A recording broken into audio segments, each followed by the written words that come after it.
அனைவருக்குமே வணக்கம். சற்று முன் கிடைத்திருக்கக்கூடிய ஒரு மிக மிக முக்கியமான செய்தி ஒன்று வெளியாகியுள்ளது. சற்று முன் செந்தில் பாலாஜி வீட்டில் குவிந்த தாவேகா தொண்டர்கள், கரூரில் மீண்டும் கலவரம், இது மாதிரி பார்த்தீங்கன்னா செய்திகள் வெளியாயிருக்கு. இப்போ அதிரடியாக பார்த்தீங்கன்னா கடந்த செப்டம்பர் 27ஆம் தேதி நடந்த சம்பவத்தின் அடிப்படையில் அதிரடியாக பார்த்தீங்கன்னா ஒரு மிகப்பெரிய துயரம் நடைபெற்றது கரூரில். அனைவருக்குமே தெரியும், வரலாற்றிலேயே முதல் முறையாக பார்த்தீங்கன்னா ஒரு மிகப்பெரிய துயரம் நடைபெற்றது.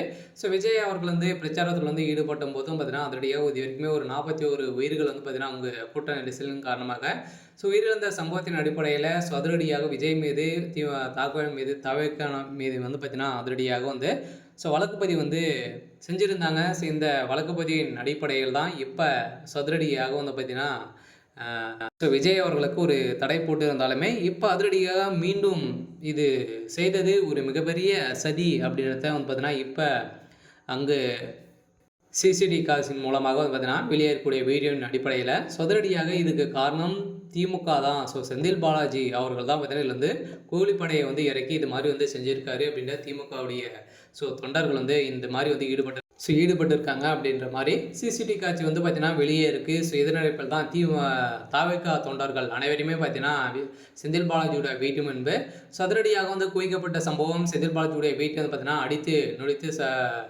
நாசமாக செஞ்சக்கூடிய நிலை பார்த்தீங்கன்னா அங்கு உருவாகிருக்கு.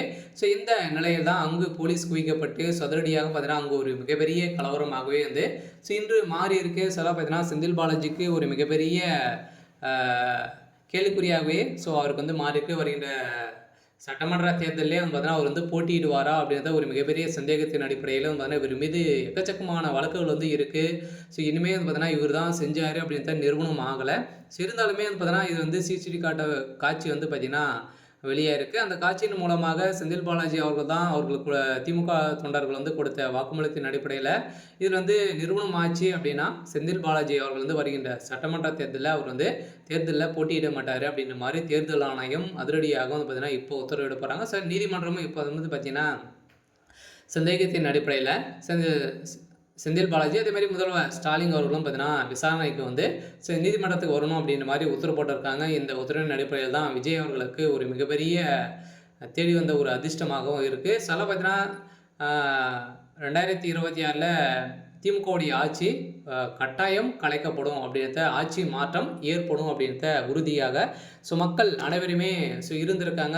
பார்த்தீங்கன்னா இந்த அடிப்படையில் இப்போ அதிரடியாக விஜய் தொண்டர்கள் பார்த்தீங்கன்னா அதிரடியாக செந்தில் பாலாஜியுடைய வீட்டில் குவிந்து அங்கு கற்களை எறிந்தியும் செந்தில் பாலாஜியுடைய வீட்டை பார்த்தீங்கன்னா அடித்தடி ஒரு மிகப்பெரிய கலவரங்களாகவே அங்கு மாற்றியிருக்காங்க. சரி, ஓகே. இன்னைக்கான அப்டேட் இதுதான். நம்மளுடைய சேனலை சப்ஸ்கிரைப் பண்ணி சப்போர்ட் பண்ணுங்கள். தேங்க்யூ.